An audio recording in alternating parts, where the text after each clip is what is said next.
आज की चर्चा मुख्यतः आज का विषय मुख्यतः योगों के ऊपर। योग क्या है? योग हमें क्या दे सकता है जीवन के अंदर, या योग से हमें क्या-क्या प्राप्तियां हो सकती है, उसके ऊपर ज्योतिषीय व्याख्यान, ज्योतिषीय चर्चा आप लोगों के साथ साझा कर रहे हैं। सूर्य और चंद्रमा की राशि अंश कला विकला, इनका योग जिस राशि अंश कला विकला का निर्माण कर दे, अर्थात मूलतः राशि का निर्माण करेगी, अर्थात इन दोनों के योग से जो राशि बने। जैसे कई बार हम 30 फुट निकालते हैं, 20 फुट निकालते हैं, उसमें भी किसी भाव में जाके वो स्फुट पड़ता है। इसी प्रकार से एक राशि का निर्माण होता है। सूर्य और चंद्रमा की राशि अंश कला विकला के योग से जो योग निर्मित होता है वही योग कहलाता है। क्योंकि सूर्य अपने आप में प्रकाश है, जीवन शक्ति है, और जन्म देने वाली भी शक्ति सूर्य के पास ही है। उत्पादन करने वाली शक्ति, जमीन से, धरती से, भूमि से, पृथ्वी से बीजों को पुनः संचालित करने वाली शक्ति भी सूर्य के पास है।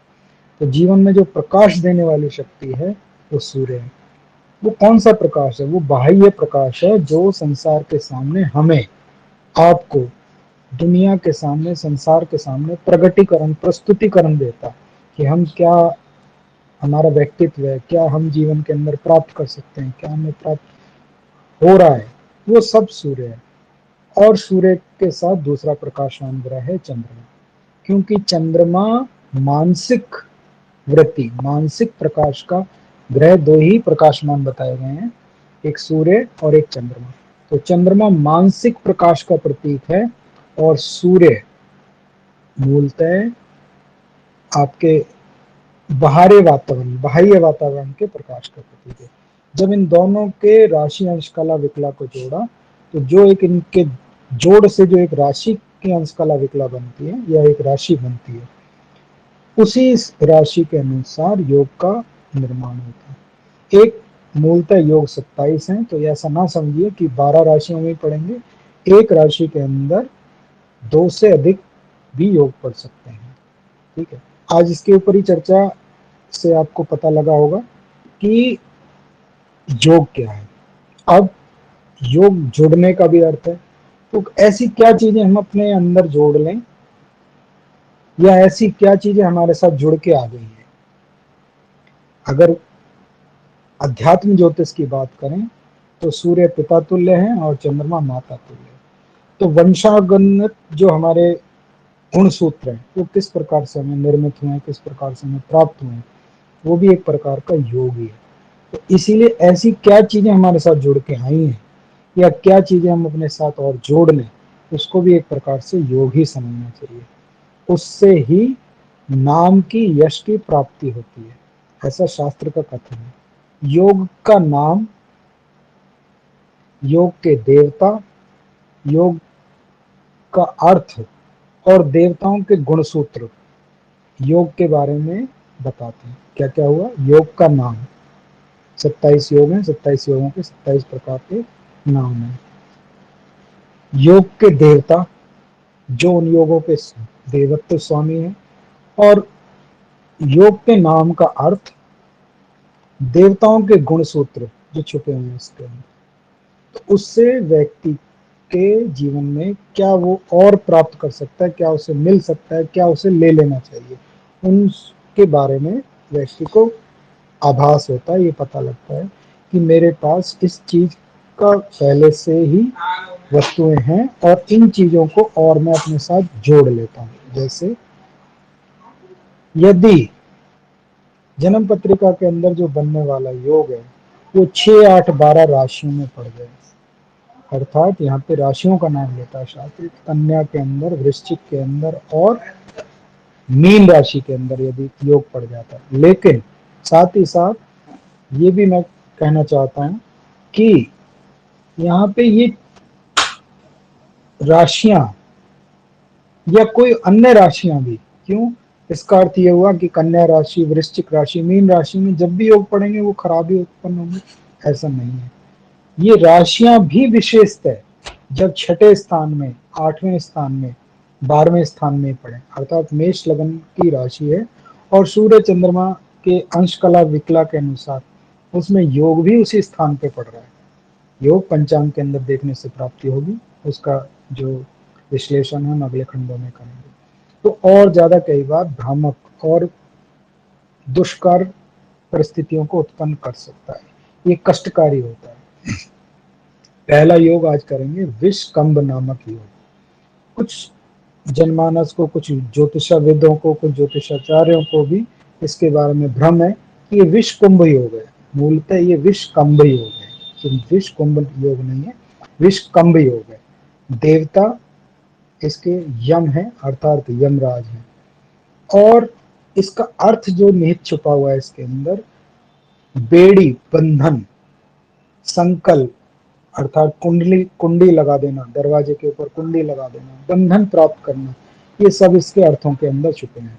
यम अपने आप में ही एक भय की स्थिति उत्पन्न करता है, लेकिन यम साथ ही साथ देखें तो यम नियमों का भी स्वामी है, अर्थात जो सबसे नियमों के अंदर बंधे हुए हैं वही यमराज हैं, वही धर्मराज कहलाते हैं।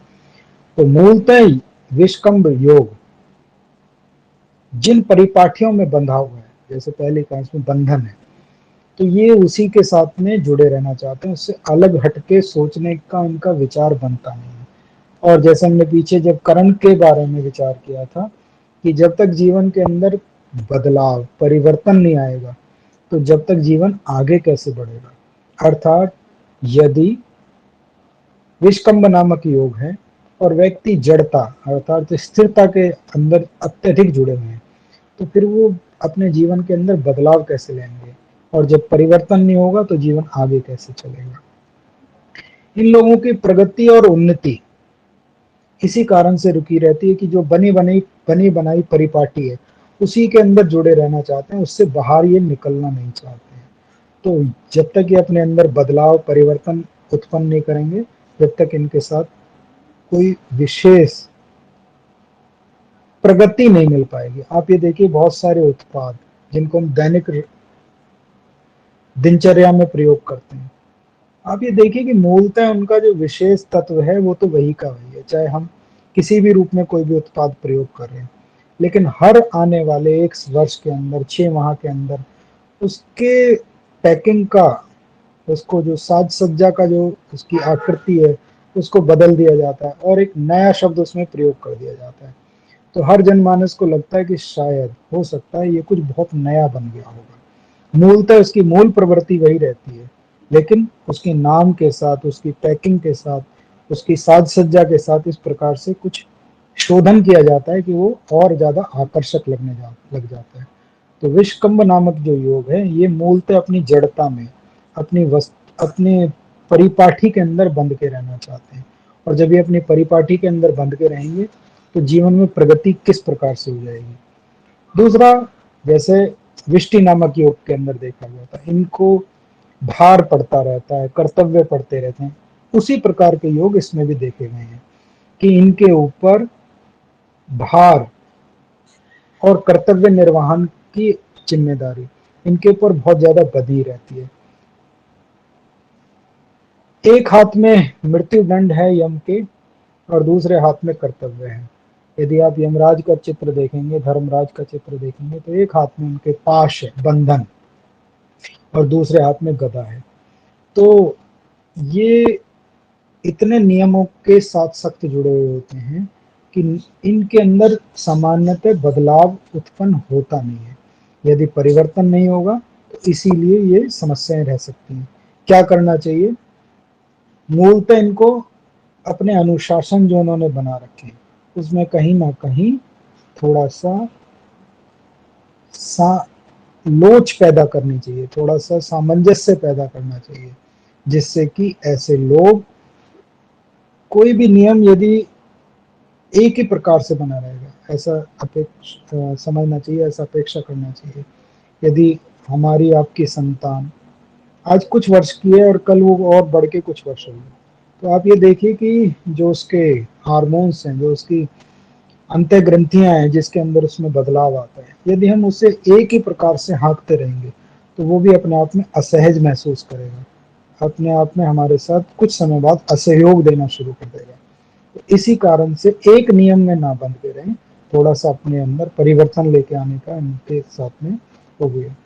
विषकंभ योग नामक में सबसे ज्यादा इसके प्रभाव क्या बनते हैं, अर्थात पूरे योग को, एक योग जब उदित होता है, the rising time of yoga and the ending time of yoga, योग के उदय होने की समय और योग को समाप्त होने के समय को, पूरे समय को 4 भागों में विभाजित कर लीजिए। मान लीजिए एक योग की जो अवधि है, यदि वो 6 घंटे है, तो उसको 4 भागों में विभाजित कर लीजिए, जितना भी आएगा।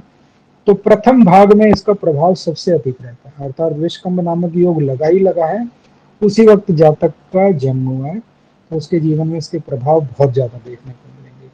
और यदि वो दूसरे खंड में है तो धीरे से इसका प्रभाव घट जाएगा, तीसरे खंड में और घट जाएगा, और चतुर्थ खंड आते आते क्षीण मात्र रह जाएगा। तो इसीलिए सबसे पहले ये जरूर देखिए कि यदि विषकंभ नामक योग उत्पन्न है, तो वो पूरे योग की जो अवधि है उसमें वो कहाँ पे उपस्थित है, अर्थात 4 खंड बनाइए उसकी पूरा पूर्ण अवधि का, और आपको उस बात का अंदेशा लग जाएगा कि ये व्यक्ति विषकंभ नाम के योग में किस खंड में उत्पन्न हुआ था। तो यदि वो प्रथम खंड में, तो उसका उपचार करने के, उसके अनुसार अपनी जीवन वृत्ति बताने की आवश्यकता है, अन्यथा कोई बहुत ज्यादा ऐसी मूल आवश्यकता नहीं है। किंतु फिर भी विषकंभ नामक योग बंधनों का प्रतीक है, तो बंधनों को खोल दीजिए और कार्य करने के लिए इसमें उन्मुक्त रहिए। उपाय क्या बनता है, उपाय ज्योतिष के ऊपर भी इसमें साथ साथ बात कर लेते हैं। अनुशासन रखिए, लेकिन जबरदस्ती अकारणीय प्रशासन मत रखिए कि करना ही पड़ेगा या करके ही रखेंगे। अनुशासन बना के रखिए, लेकिन दृढ़ता और जड़ता ना बना के रखें। ऐसे लोग उड़ते हुए पक्षियों के चित्र को देखा करें, अर्थात जिस कार्यालय में आप बैठे हैं वहां पे कोई ऐसा चित्र लगाए जहाँ पे उड़ता हुआ पक्षी हो, अर्थात ये बंधनों को खोलने का प्रतीक है। ऐसा शास्त्र कहता है कि जब एक नारी किसी संतान को जन्म देने वाली होती है, तो उसके सामने सुंदर भोजन, स्वादिष्ट भोजन, सुंदर चित्र, सुंदर कथाएं और अच्छे ग्रंथों को पढ़ना चाहिए। क्यों? इससे आने वाले बालक के ऊपर पहले से मनोवृत्तियां अच्छी हों। तो जो दृश्य हमें दिखाई देते हैं वो हमारे मन पे, मस्तिष्क के ऊपर असर डालते हैं। यदि हम उड़ते हुए पंछियों को देखेंगे और बहती हुई हवा को देखेंगे, तो धीरे धीरे मन के अंदर ऐसा विचार उत्पन्न होगा कि ये भी अपने आप में एक जीवन का एक वो क्षेत्र है जिससे शायद मैं अछूता हूं, अभी तक मैंने उसको प्राप्त नहीं किया है। अर्थात उपाय में क्या बन रहा है, अनुशासन का प्रयोग कीजिए, जबरदस्ती शासन का प्रयोग मत कीजिए। उड़ते हुए पक्षी, बहते हुए पवन और स्वस्थ और स्वच्छंद, उन्मुक्त एक, कई बार ऐसा एक चित्र देखने को मिलता है जिसमें एक पुरुष अपने दोनों हाथ खोल के और बहती हुई पवन को महसूस कर रहा है, उसको आभास कर रहा है। ये अपने आप में उन्मुक्तता का प्रतीक है। इसीलिए ऐसे चित्रों का प्रयोग करिए। ऐसे स्थानों पे भी जाना चाहिए इनको जहाँ उन्मुक्तता, स्वच्छंदता प्रतीत होती है। जब भी समय मिले पहाड़ों के आसपास अपनी स्वेच्छा अनुसार, अपनी सुविधा अनुसार, अपनी सुरक्षा अनुसार वहां जाइए। ये विशेषतः विषकंभ नामक योग के लोगों के लिए हम ये बता रहे हैं आपको। साथ में अगर ऐसे व्यक्ति धर्म के क्षेत्र से अपने उपाय करना चाहते हैं, तो वायु सूक्त का पाठ कीजिए, वायु ऋचाओं का पाठ कीजिए, पवन पुत्र हनुमान जी का पाठ कीजिए, या हनुमान जी का वो रूप जिसके अंदर वे संजीवनी बूटी लेके जा रहे हैं, तो उसका पाठ कीजिए। इसके साथ साथ इसमें एक और भी आता है कि जो इसके देवता हैं वो यम है, और यम अर्थात काल, अर्थात समय का प्रतीक है। तो घड़ी, वॉल क्लॉक ऐसी स्थान पे जरूर दान कर सकते हैं जहां उसका सार्वजनिक प्रयोग हो सके। सामुदायिक भवन में दे सकते हैं, मंदिर में दे सकते हैं, धर्म संस्थाओं में दे सकते हैं, या ऐसे विद्यालयों में दे सकते हैं जहाँ समय का सदुपयोग किया जा सके। तो घड़ी का दान देने से भी यम का दान बताया गया। तो ये विश्वकुंभ नामक योग के ऊपर एक हमने व्याख्या करी। इससे अगला योग है प्रीति। जैसे मैंने पहले कहा था कि नाम के साथ ही उसका अर्थ निहित है, उसका अर्थ छुपा हुआ है। अब विषकंभ था तो वो बंधनों का प्रतीक था, प्रीति है तो अर्थात ऐसे लोग कहीं ना कहीं प्रेम संबंधों से और जुड़ाव से, किसी के साथ जुड़ने से जुड़े हुए हैं। क्या कहते हैं, इसका अर्थ होता है स्नेह, और इसके देवता हैं भगवान विष्णु। और इसके अंदर जो छुपा हुआ अर्थ है वो है फैलाव, विस्तार। ये सब इसके अंदर सम्मिलित है। और ये लोग रक्षक होते हैं। क्यों? भगवान ब्रह्मा विष्णु महेश, ब्रह्मा जी ने सृष्टि का रचना करी और भगवान विष्णु ने उसके संरक्षण दिया, और भगवान शिव ने उसके पुनः संसार में एक प्रकार से पुनः उत्पादन करके दिए। तो भगवान विष्णु संरक्षक है, तो संरक्षक भी इसके अंदर एक आता है।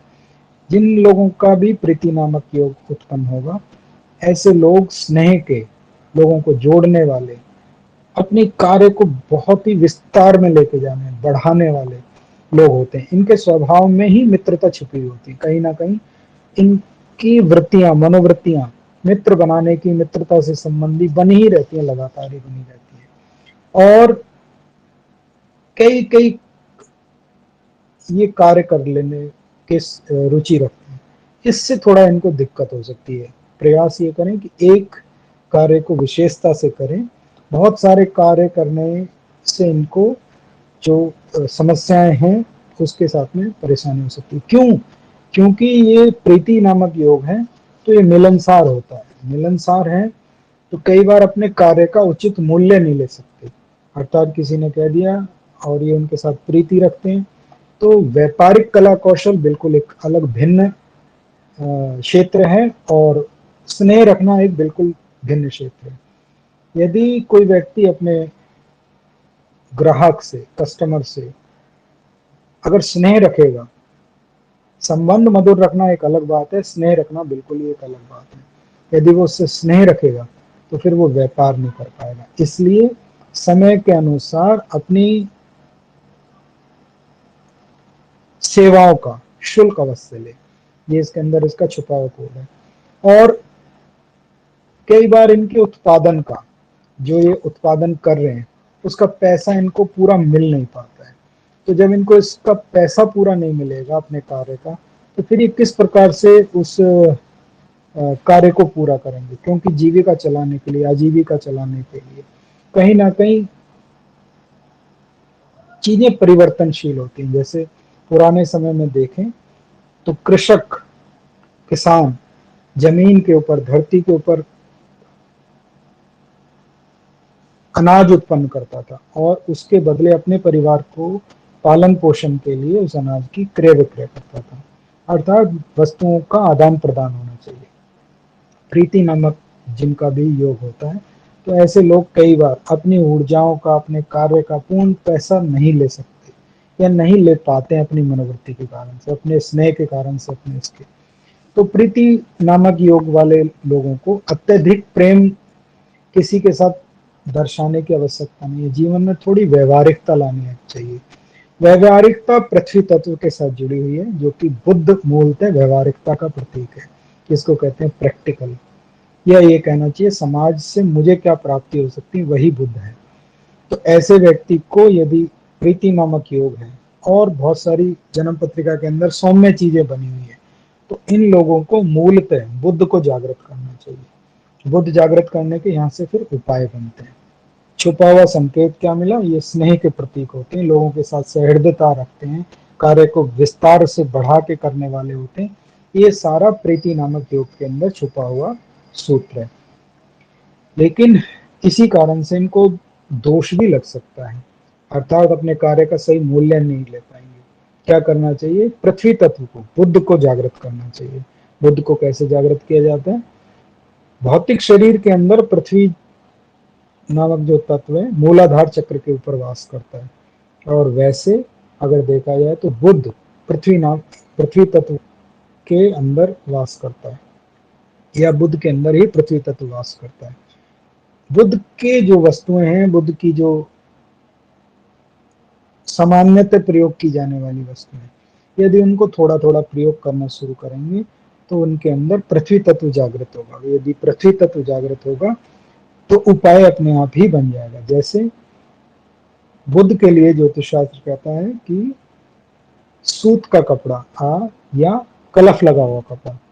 तो यहाँ पे ऐसे व्यक्तियों को प्योर कॉटन, सूत का कपड़ा का भी इस्तेमाल जरूर करना चाहिए। कम से भी कम तो एक रुमाल ही अपने पास प्योर कॉटन का रखना चाहिए। यदि उसमें किसी भी प्रकार से हरी चीजें जुड़ी हुई हैं, हरी लाइन लगी हुई है उसके ऊपर, ग्रीन कलर का कहीं भी टच है, तो वो बहुत इनको लाभकारी रहेगा। एक हरा पेन जो दिखता भी हरा हो, लिखता भी हरा हो, उसका प्रयोग अपने पास करना चाहिए, अपने पास रखना चाहिए उसको। श्री हरि विष्णु के वामन अवतार का रूप का सिमरन करें। अब वामन अवतार इसमें क्यों कहे गए हैं? क्यों? क्योंकि जब राजा बलि का आतताईपन, ऐसा शास्त्र कहता है, बढ़ गया था, तो भगवान विष्णु ने वामन अवतार बनाया और एक चतुराई करी। चतुराई कैसे करी? एक वामन अवतार एक छोटे से ब्राह्मण रूप में जाके राजा बलि के सामने कुछ मांगा।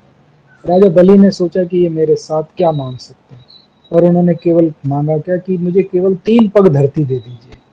राजा बलि हैरान हो गए और एकदम आश्चर्यचकित हो गए कि इस बालक को 3 पग धरती देने में मुझे क्या हानि हो सकती है। लेकिन उन्हें ये नहीं पता था इसमें भगवान विष्णु का छुपा हुआ रूप है। और 3 पग में उन्होंने सारा का सारा संसार, आकाश पाताल सब उन्होंने 2 पग में ही पूरा कर लिया। और तीसरा पग जब रखना था तो वो स्थान ही नहीं मिला उनको, या वो तीसरा पग रखें कहाँ पे। तो राजा बलि उनके सामने नतमस्तक हो गए और उन्होंने अपना शीश आगे कर दिया कि तीसरा पग मेरे शीश पे रख लीजिए। यहाँ पे व्यक्ति की चतुराई, कला कौशल प्रकट होती है। अर्थात भगवान विष्णु का वामन अवतार रूप का सिमरन करें और इससे इनको लाभ मिलेगा। हरी वस्तुएं, जैसे पीछे कहा कि सूत का कपड़ा या सूती कपड़ा जिसमें हरे रंग का तत्व शामिल हो, वो, और हरे रंग का पेन भी ये प्रयोग कर सकते हैं। ये प्रीति नामक योग के साथ जुड़ा हुआ है। छुपे हुए सूत्र क्या मिले? फैलाव, विस्तार। अब योग के साथ जो चीजें छुपी हुई हैं उन्हीं के साथ इनसे हानि और लाभ दोनों ही बन सकते हैं। हानि किस प्रकार से बन सकती है? यदि आप कार्य का फैलाव तो करते जा रहे हैं, लेकिन उस कार्य के फैलाव को आपको समेटने के बारे में आपकी जानकारी नहीं है, तो कार्य उतना कीजिए जितना आप कर सकते हैं, क्योंकि इनका कार्य अपने आप ही फैलेगा ही फैलेगा। साथ ही सहृदयता तो रखें, लेकिन इतनी सहृदयता ना रखें कि लोग आपके कार्य के मूल्य का पैसा ना दे सकें या उसका मूल्य ना दे सकें। इसके बाद हम आते हैं तीसरा योग, आयुष्मान। जैसा हमने कहा था कि योग के अंदर ही उसके नाम के सूत्र छिपे हैं। आयुष्मान का क्या अर्थ है? पूर्व काल के अंदर अगर हम देखें तो ऋषि मुनि, बड़े वृद्ध व्यक्ति आशीर्वाद के रूप में क्या कहा करते थे? वो पुरुषों के लिए चिरंजीवी भवो कहते थे और कन्याओं के लिए, महिलाओं के लिए, नारियों के लिए आयुष्मती कहते थे, आयुष्मान भवो। अर्थात इसका अर्थ क्या है? आयुष्मान का सौभाग्यवती भवो, इस प्रकार के प्रयोग हैं। आयुष्मान का अर्थ है दीर्घजीवी, अर्थात जो लंबे समय तक जीवित रहे। लंबे समय तक केवल आयु से ही इसका कोई लेना देना नहीं है कि हम ये सोचें कि आयुष्मान नामक योग में उत्पन्न व्यक्ति हुआ है तो ये लंबी आयु का होगा। आयुष, आयु, मान, उसके ऊपर उसका आशीर्वाद बना रहे। यहाँ उसके कार्य भी ऐसे हो सकते हैं जो चिरकाल तक याद रखे जा सके। हमारे भारतवर्ष में, अनेकों देशों में इस प्रकार के बहुत सारे विभिन्न व्यक्तित्व हुए जिन्होंने ऐसे कार्य किए कि आज तक उनको चिर स्मृतियों में याद रखा जाता है। और हम आप लोग भी ऐसे कार्य करें जिनको चिर स्मृति तक, दीर्घ काल तक लोग याद कर सकें। आयुष्मान का अर्थ है दीर्घजीवी। इसका स्वामी है पूर्ण चंद्रमा, अर्थात पूर्णमासी के चंद्रमा। किंतु साथ ही साथ इसमें भावनाएं भी छुपी हैं। भावनाएं कौन सी? उत्कंठा वाली भावनाएं। चंद्रमा के 2 रूप हैं, एक अमावस्या का और एक पूर्णमासी का। वैसे तो चंद्रमा की 16 कलाएं हैं, लेकिन अमावस्या का यह चंद्रमा भावनाओं को शुद्ध करता है और पूर्णमासी का चंद्रमा भावनाओं को उत्कंठा पैदा करता है।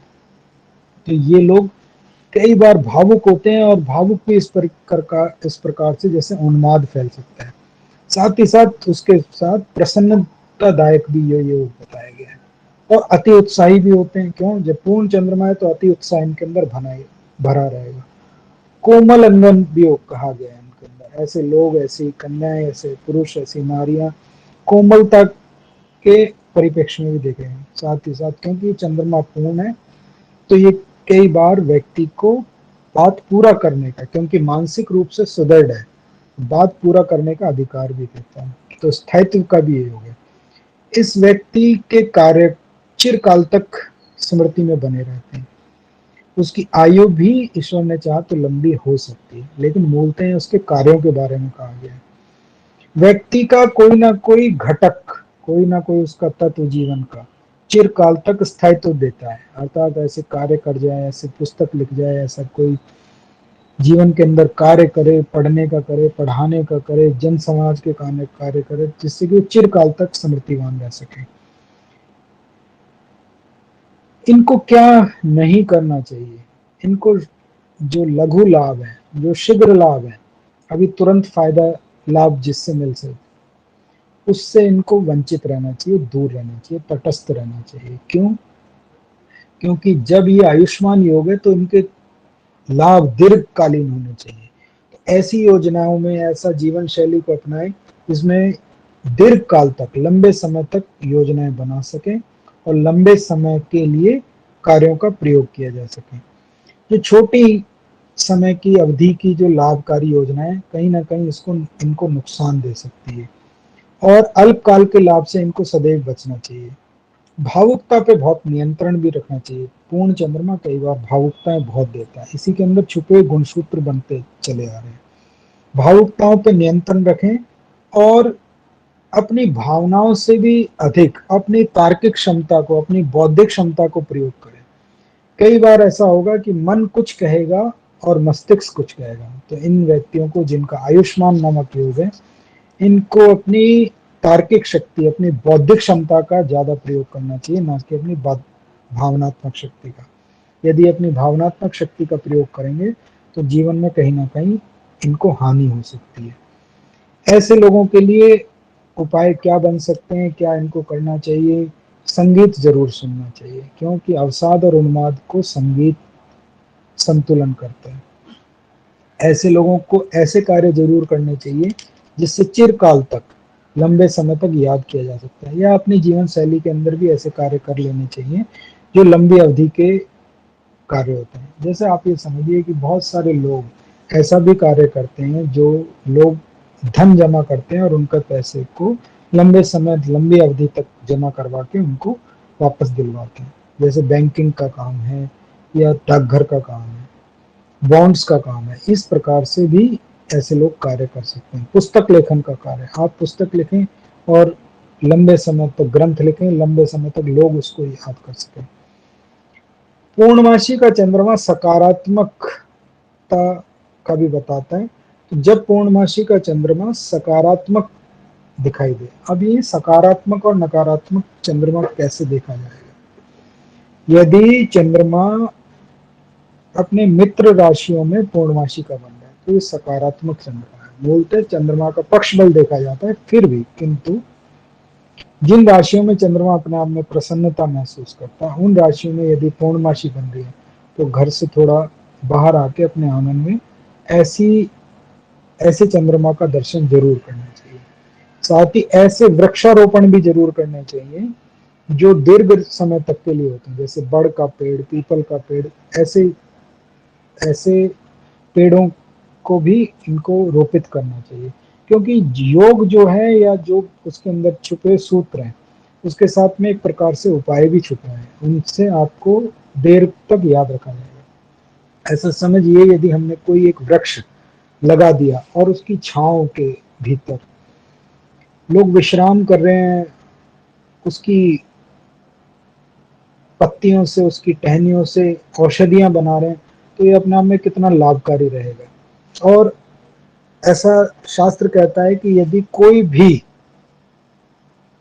कार्य हमें एवं हमारे परिवार के लिए, ऐसा कहा जाए कि वो बड़े अच्छे व्यक्ति थे, हमारे लिए उन्होंने ऐसा किया, तो वो भी एक प्रकार से ईश्वरीय सहायता प्रदान करता है। कई बार आप ये देखेंगे कि जो लोग आपको बहुत ज्यादा जानते भी नहीं है, वो भी आपकी मदद कर देते हैं या सहायता कर देते हैं। क्यों? और वो ये बताते भी हैं कि आप शायद इस बात से अनभिज्ञ हैं, लेकिन मैं आपके पिताजी को जानता हूँ या आपके पुत्र को जानता हूँ, उन्होंने उस समय मेरी सहायता करी थी। तो ऐसा कार्य जो कि दीर्घ काल तक, लंबे समय तक याद किया जा सके, ऐसा कार्य करें। तो जैसे इसमें मैंने बताया, सामुदायिक भवन के निर्माण में यदि आपका सामर्थ्य हो तो उसमें थोड़ा दान करना चाहिए। प्याऊ के निर्माण में अपना थोड़ा दान करना चाहिए। और साथ ही साथ पुस्तक लिखें, जिससे आपकी लिखी हुई पुस्तकें, अच्छे साहित्य, अच्छी पुस्तकें देर तक लोग याद कर सकें और उससे समाज की सेवा कर सकें। वृक्षारोपण करें। ये हमारे आयुष्मान योग के छुपे हुए गुण सूत्र हैं और इससे इनको लाभ भी प्राप्त होता है। इसके बाद हम करेंगे सौभाग्य नामक योग। सौभाग्य, अभी मैंने कहा था आयुष्मान, सौभाग्य और चिरंजीवी, ऐसे शब्द हैं, इनके अंदर इनका अर्थ निहित हो रखा है। तो आयुष्मान, आयुष्मती, आयुष्मान रहो और सौभाग्यवती भवो, ऐसा आचार्यों का कथन है। सौभाग्य का अर्थ है सर्व प्रकार से भाग्यशाली, जो व्यक्ति सौभाग्य नामक योग में उत्पन्न हुआ है। और नवमेश, जन्म पत्रिका का नवम स्थान का स्वामी भी बली स्थिति में, बृहस्पति बली स्थिति में, तो ऐसे व्यक्ति का सौभाग्य नामक योग और भी फलीभूत होकर निकलता है। कुछ लोग इसे कहते हैं कि इनको रूहानी सहायता प्राप्त होती, मैं इसको कहूंगा कि इनको देवीय सहायताएं, देव ब्रह्मांडीय शक्ति की सहायता इनको प्राप्त हो सकती है। आप ये कई बार देखेंगे, बहुत सारे लोग कहते हैं कि हमें पता भी नहीं था कि हमें अचानक से किस प्रकार से लाभ मिल जाएगा, और कोई व्यक्ति आया और हमें लाभ दे के चला गया, या हमारा काम रुका हुआ था और हमें पता भी नहीं था किस प्रकार।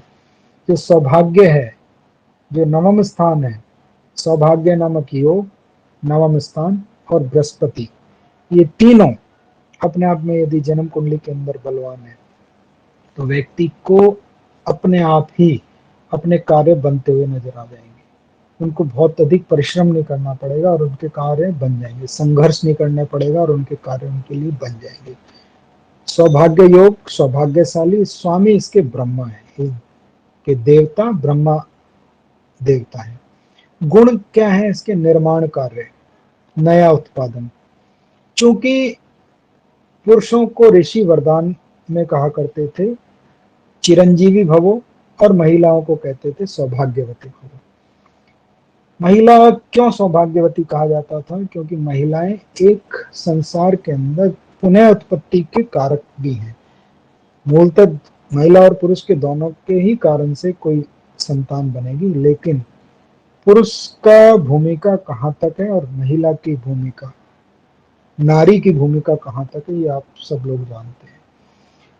तो नए जीवन को लेके आना, जैसे मैंने कहा कि ब्रह्मा इसके स्वामी है, तो नया क्रिएशन, नया उत्पाद, वो जीव जगत का भी हो सकता है, वो उत्पादन का भी हो सकता है। यदि हम दूसरे परिप्रेक्ष्य में बात करेंगे तो नया उत्पाद करना, किसी भी चीज का उत्पादन करना। जब हम व्यावसायिक ज्योतिष के ऊपर बात करेंगे तो हम उत्पादन की बात करेंगे, और जब हम जीवन की बात करेंगे तो जीवन से अर्थात नए जीव का उत्पत्ति करने। तो ऐसे लोग जो नए कार्य होते हैं या जो उत्पादक कार्य होते हैं, मूलतः यहाँ पे प्रोडक्टिविटी होती है, उन कार्यों को उनको बहुत लाभ देते हैं। और जो नया कार्य ये करेंगे उसके कारण से इनका स्वयं का आर्थिक उपार्जन भी होगा और बहुत ही जीवन में आगे लेके जाने का इसमें योग बनेगा। ऐसे लोगों को औद्योगिक उपाय, इकाइयां, औद्योगिक स्थान के ऊपर यदि काम करते हैं, अर्थात कार्य दो प्रकार के होते हैं, एक वाणिज्यिक कार्य और एक औद्योगिक कार्य। औद्योगिक कार्य जहाँ उत्पाद होता है, प्रोडक्टिविटी होती है, और वाणिज्य जहाँ उनका सेल परचेज, बिजनेस होता है। दो क्षेत्र अलग अलग हैं जिनका सौभाग्य नामक योग है। यदि वो उत्पादन के साथ जुड़ेंगे, अब आप इसमें देखेंगे तो करण के अंदर भी बहुत सारी ऐसी चीजें थी, लेकिन करण से और थोड़ा महीन और थोड़ा गूढ़ रहस्य योगों के अंदर छिपा हुआ है। क्यों? क्योंकि करण हमें ये बताता है कि कार्यशैली कैसी होनी चाहिए, और योग ये बताता है कि वो राशि किस भाव के साथ जुड़ी हुई है जिससे हमें उत्पादन लेना है। अगले खंड में जब ये योग पूरे हो जाएंगे तो उदाहरण के साथ जब हम इसे करेंगे तो आप लोगों को इसको और ज्यादा स्पष्टता आएगी कि किस प्रकार से इसमें क्या हम कहना चाह रहे हैं। तो ऐसे व्यक्ति जो उत्पादक इकाइयां हैं उनके साथ जुड़ेंगे तो उनको अधिक लाभ प्राप्त हो सकता है। लेकिन साथ ही साथ ये जरूर रखें, ऐसी कोई मन के अंदर इच्छा ना पाल के रखें, बहुत बड़ी इच्छा जो पूरी ना हो सके, नहीं तो फिर वो संकट भी दे देगी। क्योंकि ये ब्रह्मा है, इस सृष्टि के रचयिता हैं, और कहीं ना कहीं इनकी वृत्ति मनोवृत्ति ऐसी हो सकती है कि कठिन कार्यों को भी अपने ऊपर लेने की इनके मन में आ सकती है। छुपा हुआ सूत्र क्या है? औद्योगिक इकाइयों के साथ काम करें, खुद उत्पादन कर सकते हैं, अर्थात खुद का कोई बिजनेस इस तरह का जहाँ पे कोई नई प्रोडक्टिविटी होती है उसको करें तो इनको लाभ प्राप्त हो सकता है। अपने कार्य स्थान के ऊपर भगवान ब्रह्मा जी का विश्वकर्मा रूप अर्थात डिवाइन आर्किटेक्ट का रूप के प्रयोग करें तो इनको और ज्यादा लाभ मिलेगा। या अपनी मान्यता का अनुसार यदि कोई ऐसा व्यक्ति जो इस परंपरा से नहीं है तो अपने व्यापार के अंदर, अपने स्थान के अंदर, अपने व्यावसायिक स्थान के अंदर ऐसे चित्र का प्रयोग करे जहां पे किसी औद्योगिक इकाई के ऊपर काम करता हुआ दिखाई दे व्यक्ति, अर्थात किसी बड़ी फैक्ट्री का चित्र अपनी फैक्ट्री के अंदर लगा के रखे, जिससे उसके मन में भी कुछ और बड़ा करने का जिज्ञासा उत्पन्न हो और उत्कंठा उत्पन्न हो। इसके बाद हम करेंगे शोभनम नामक योग या शोभन योग। शोभनम या शोभन योग मूलतः शोभा से जुड़ा हुआ है। तो जो चीजें शोभादायी हों वही शोभनम है। शोभा क्या चीजें दे सकती हैं? पहला, शोभनम का अर्थ शोभनीय, अर्थात जिसको प्रेजेंट किया जा सके, जिसे दर्शाया जा सके, जिसको दर्शनीय हो। इसके देवता हैं बृहस्पति, या मूलतः इसके देवता हैं गुरु।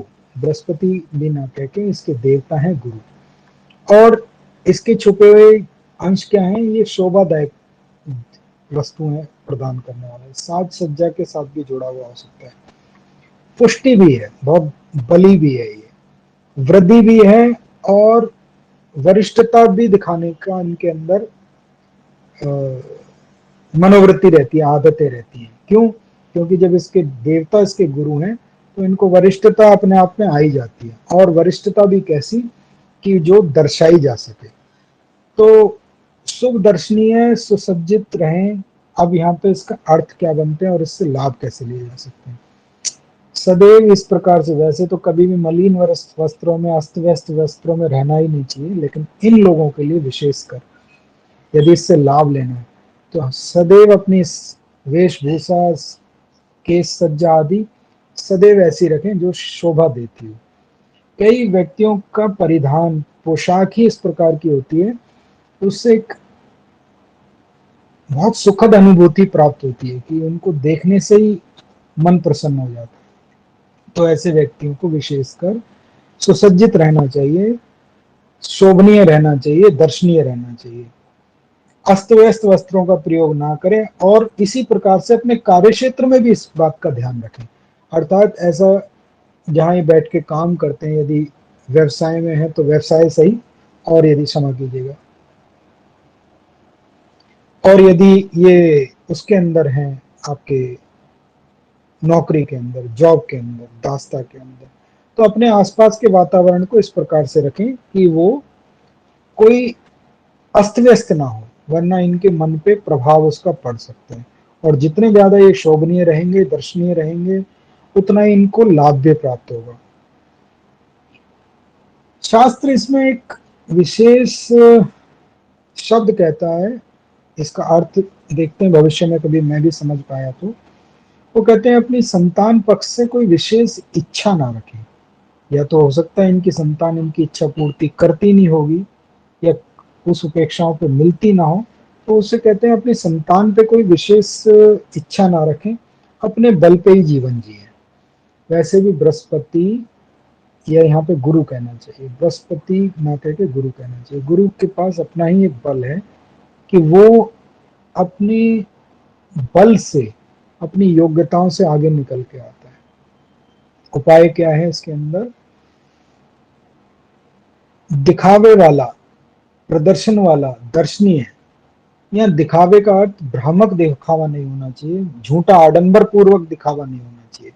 ऐसा कार्य जिसके द्वारा दुनिया के सामने कोई चीजें दिखाई जा सके, जैसे दूरदर्शन है, चलचित्र है, चित्र है, इस प्रकार के कार्य इनको लाभ दे सकते हैं। प्रदर्शन के कार्य, प्रदर्शनी के कार्य इनको लाभ दे सकते हैं। और साथ ही साथ अध्यापन का कार्य, क्योंकि इसमें गुरु बृहस्पति का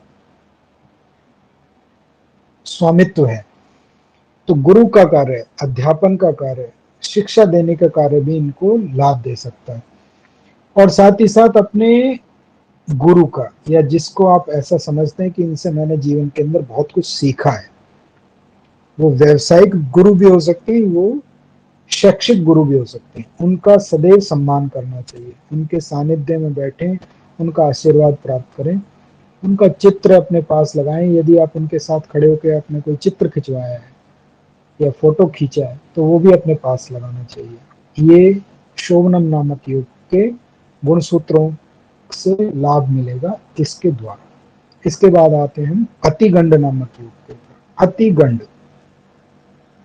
अति का मतलब ज्यादा, गंड का मतलब गांठ। जब हम करण के बारे में बात कर रहे तो वहां भी एक गंड छुपा आया था, जिसमें करण के अंदर भी गांठ का प्रतीक है। तैतिल नामक जो करण है वो गांठ का प्रतीक है। गांठ सदैव ही रुकावटें दे सकती है, वो व्यक्ति को आगे बढ़ने में समस्याएं उत्पन्न करती है। या तो फिर जीवन को इसी प्रकार से बिताना चाहिए कि मैं इस कार्य को, इस गांठ को, इस टास्क को, इस प्रोजेक्ट को पूरा करके फिर अगला प्रोजेक्ट करूंगा। अतिगंड ये बड़ी बाधा के रूप में शास्त्र इसका अनुमोदन करता है, और इसके देवता अमावस्या के चंद्रमा है। एक के आयुष्मान योग के देवता पूर्णमासी के चंद्रमा, और अतिगंड के अमावस्या के चंद्रमा। जैसे मैंने कहा था कि अवसाद और उन्माद, अर्थात एंजाइटी एंड डिप्रेशन, दो रूप हैं मानसिक स्थिति के। इसी प्रकार से अतिगंड और आयुष्मान में भी आपको एक फर्क देखने को मिलेगा। तो जब इसके देवता अमावस्या के चंद्रमा है तो कहीं ना कहीं ये निराशाएं भी उत्पन्न कर सकता है, अवरोध भी उत्पन्न कर सकता है, अस्थिरता भी उत्पन्न कर सकता है। जन्मांग आपको छुपे हुए संकेत दे रहा है कि इन व्यक्तियों के साथ में कहीं ना कहीं ये सब चीजें जुड़ी रह सकती हैं। तो उसी को ठीक करने के लिए व्यक्ति को अपनी मनोवृत्ति, अपनी कार्यशैली के अंदर परिवर्तन लाना चाहिए। अब यहाँ इसकी व्याख्या कर लेते हैं। गंड का अर्थ है बाधा, अवरोध, रुकावट, और अतिगंड का अर्थ है और बड़ी बाधा और बड़ी रुकावटें। इसके देवता भी अमावस्या के चंद्रमा हैं, और इनके कार्यों में यदा कदा रुकावटें बनी रहती हैं, अवरोध बने रहते हैं। इसीलिए इनको सदैव साहस प्रयोग करना चाहिए कि इस कार्य को मैं पूरा कर ही लूंगा, और धैर्य के साथ बने रहना चाहिए। अभी नहीं हुआ तो फिर दोबारा से पुनः इस कार्य को कर लेंगे। अभी हमारे एक जानकार ने पूछा कि इस बार मैंने एक परीक्षा दी थी, बहुत ही ऐसी परीक्षा होती है जिसके साथ ही प्रशासनिक दायित्व मिलते हैं, लेकिन एक या दो प्रश्नों के उत्तर से वो उस परीक्षा को पूर्ण नहीं कर पाए। मन में बड़ी निराशा भी हुई उनकी, क्योंकि ऐसी बड़ी परीक्षाएं रोज रोज होंगी नहीं। अब वो अगले वर्ष होगी, और यदि अगले वर्ष होगी तो पूरी उसके लिए फिर उतनी ही तैयारी, उतनी पढ़ाई करनी पड़ेगी।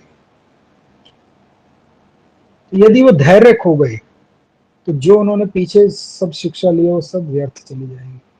यदि अपने धैर्य पे बने रहे, साहस करते रहे, तो ईश्वर ने चाहा तो उनको सफलता, प्रगति और पद जरूर प्राप्त होगा। इसीलिए यदि अतिगंड नामक योग है तो व्यक्ति को धैर्य के साथ काम करना चाहिए, साहस के साथ काम करना चाहिए। यदि ये इस बार नहीं भी पूरा हुआ तो अगली बार जरूर होगा। अन्य लोग तो सदैव ही बाधा उत्पन्न करते ही हैं, ऐसा संसार का नियम है कि आप यदि आगे बढ़ेंगे तो आपसे वो भी आगे बढ़ना चाहते हैं। यही संघर्ष है और यही छठा स्थान है। इसीलिए संतुलन बना के रखें, सदैव अपने बिंदु के ऊपर, अपने लक्ष्य के ऊपर केंद्रित रहें और आगे बढ़ते रहें। अस्थिर ना हो और बहुत अधिक सख्त और बहुत अधिक नम्र भी ना हो, ऐसा ना हो। अतिगंड नामक योग है, और व्यक्ति यदि एक सख्ती बरतना शुरू कर दे, आरंभ कर दे, तो समस्या उत्पन्न हो, और बहुत अधिक नर्म हो जाए तो संतुलन यहाँ पे बहुत आवश्यक है। अपनी आवश्यक अपनी असफलताओं को सदैव ही किसी को ये ना कहें कि मैं इस बार भी असफल हो गया, बल्कि उस असफलता को ही अपना मूल मंत्र बना लें कि मेरे को जीवन में अब कैसे आगे इससे उपलब्धि लेनी है। जीवन में सकारात्मक सोच का, पॉजिटिव थिंकिंग का प्रयोग करें। इस योग के भी 4 भाग कर लेने चाहिए, और प्रथम भाग में ये सबसे अधिक होता है, अर्थात योग की जब शुरुआत हुई है और योग जब एंड हुआ है, संपूर्ण हुआ है, तो पंचांगीय स्थिति में देखने को मिल जाएगी उदय योग का समय और अंत योग का समय। 4 खंड उसके विभाजित कर लीजिए समय के अनुसार। प्रथम भाग में बहुत अधिक इसके प्रभाव रहेंगे और फिर इसके प्रभाव धीरे धीरे घट जाएंगे। उपाय: निंदा ना करें, अपनी आत्म निंदा ना करें, और पर स्त्री से सदैव तटस्थ रहें। पर स्त्री से या पर पुरुष से हमेशा दूरी बना के रखें। उपाय क्या है? अमावस्या शांति विधान पढ़ लेना चाहिए।